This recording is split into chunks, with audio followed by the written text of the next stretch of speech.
guys, what made me to be an entrepreneur? It's nature, it's the forces.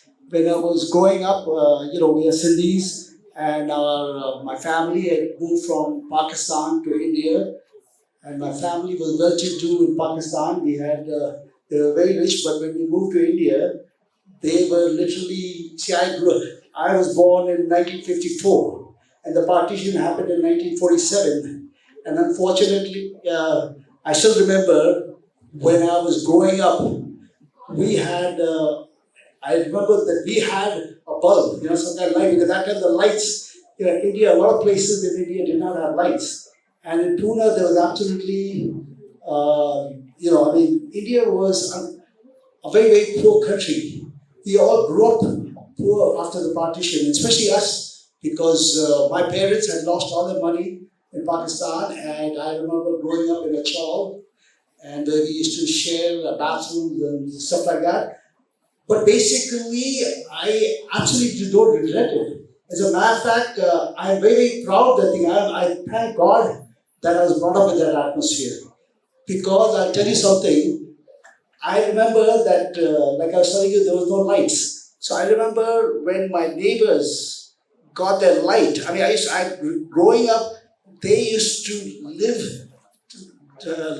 lighting lantern. And I remember there was no cooking gas. So they used to put those wooden cooking woods, and they used to make food. And I used to see those poor ladies, my neighbors. You can just imagine all that smoke going into them, and my God. Seeing the kind of, I'll tell you, most of you, a lot of you are a lot younger than me, most of you have absolutely no idea what poverty India was like. My goodness, so when my neighbors, I have seen those poor ladies bringing up and cooking and sitting hours after working. My neighbor was a nurse, and I remember she was a nurse. She used to deliver at a pediatric hospital, and she used to get 75 rupees salary.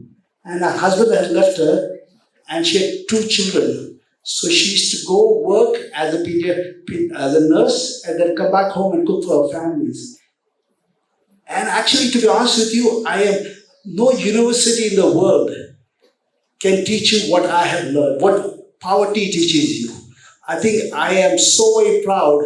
All the technology, all whatever you may say, you can be an AI and you can do all the things. But certain things that life teaches you a lesson that no universities can teach you. So I still remember that. And I just want to, listen, I am not a visionary. All these things that you guys are saying, absolutely not. It was just things that forced me, and that's how I got to be where it is. And obviously, when you live overseas for 50 years, what happens when you live overseas and you travel a lot, you develop a taste. You develop a taste for it, you see what it is. And unfortunately, what I see, we Indians are some of the brightest people. I'm sure many of you in the crowd are smarter than I am, or equally smart as what I am. But we really have to appreciate it. More than me, I must say something that I heard today. I was sitting with Shwezal's mother today, and Shwezal was telling me her story. She's 20 years old, and she's got a single mother. And Shwezal is just like me. This is her own dream. It was her vision, because I asked her mother, was it you who encouraged her to be what she's doing? And she said, no, it's absolutely her. Shwezal herself said that. So more than me, I would like all of you all to please give a big round of applause to Shwezal's mother, who has brought her up. Man, I salute you more than me, and God bless you, and I hope your daughter does forever. So moving on. So I think what it is just natural. Having lived overseas, we can design and give. We have US architect who does it.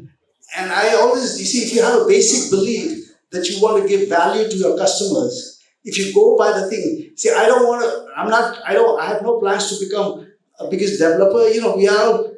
We all basically, I used to take my children to the amusement park. I'll just talk to you about Sammy's Dreamland. So I remember when my children were young, we used to take them to Disney World in America. So when I saw what Disney World had, And when I saw all the rides and all those things, I just felt, our country really needs something like that. I felt our country needs an amusement park. I used to see the children, and I see how happy my children were. And when I saw the amusement park there, that's when I decided to bring it to here so that Indian children can enjoy that. So that was what our vision was. And we want to be able to give a resident a nice township, a community where people are happy. As a matter of fact, I think they've lined up somebody who's living here who talked about it. But I just want to thank you. I really appreciate each and every one of you coming here. Indrajit has been a dear friend of mine, as he just told you. That there used to be a lot of amusement. I don't know, many of you are very young and many of you might not remember Sammy's Dreamland, but there used to be a lot of movies that used to be shot. We won awards that time for the way the amusement park was, and a lot of movie producers used to come and shoot the films. And Indrajit was one of them, and we've been friends since that. And I want to thank you all again one more time coming here. God bless you all, and we will do the best we can, and we will make sure that whoever are people who are buying here get good value for their thing. God bless you all. Thank you.